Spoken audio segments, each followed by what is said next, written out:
আসসালামু আলাইকুম। আশা করি সবাই ভালো আছেন, সবাই সুস্থ আছেন। France A to Z and politics with Nayan এবং সলিদারিতা আজি ফ্রান্সের পক্ষ থেকে আপনাদের স্বাগতম এবং শুভেচ্ছা। আজকে যে বিষয়টা নিয়ে আপনাদের সামনে হাজির হয়েছি সেটা হলো ইউরোপ ইউনিয়নের যে নির্বাচন হতে যাচ্ছে সে বিষয়টা নিয়ে। কিভাবে এই নির্বাচনটা হয়ে থাকে, কতজন এমপি আপনারা নির্বাচিত করে থাকেন, কোন কোন প্রক্রিয়ার মাধ্যমে এবং কতদিন ধরে এই নির্বাচন হয়, আরও অনেক কিছু তথ্যই আজকে আপনারা জানতে পারবেন। অবশ্যই লাইভটা শেয়ার করে দিবেন যাতে করে এই তথ্য সবাই জানতে পারে, যাতে করে সবাই তার যে দায়িত্ব এবং কর্তব্য যেটা রয়েছে সেটা যাতে পালন করতে পারে। আর দেরি না করে চলুন যাই আজকের যে মেন টপিক সেটাতে শুরু করে দিই।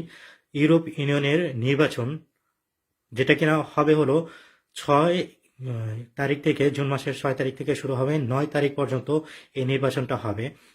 ইউরোপে 27টা যে দেশ রয়েছে সেই 27টা দেশেই এই নির্বাচনটা হতে যাচ্ছে। এই 27টা দেশের যারা কিনা নাগরিক রয়েছে তারা 720টা এমপি তারা নির্বাচিত করবে, যারা কিনা পার্লামেন্টে, ইউরোপিয়ান পার্লামেন্টে তাদের মেয়াদ থাকবে 5 বছরের জন্য। লাইফটা অনেক গুরুত্বপূর্ণ, কারণ হলো অনেকেই ইউরোপে থাকে কিন্তু জানে না আসলে ইউরোপের যে এমপি যারা রয়েছে তাদের কাজগুলো কি, কিভাবে তাদেরকে নির্বাচিত করা হয়ে থাকে, তাদের অধিকার আছে কিনা ভোট দেওয়ার, অনেক কিছু, অনেক তথ্যই অজানা থেকে যায়। এর কারণে আজকের লাইভ থেকে আপনারা এই সকল তথ্য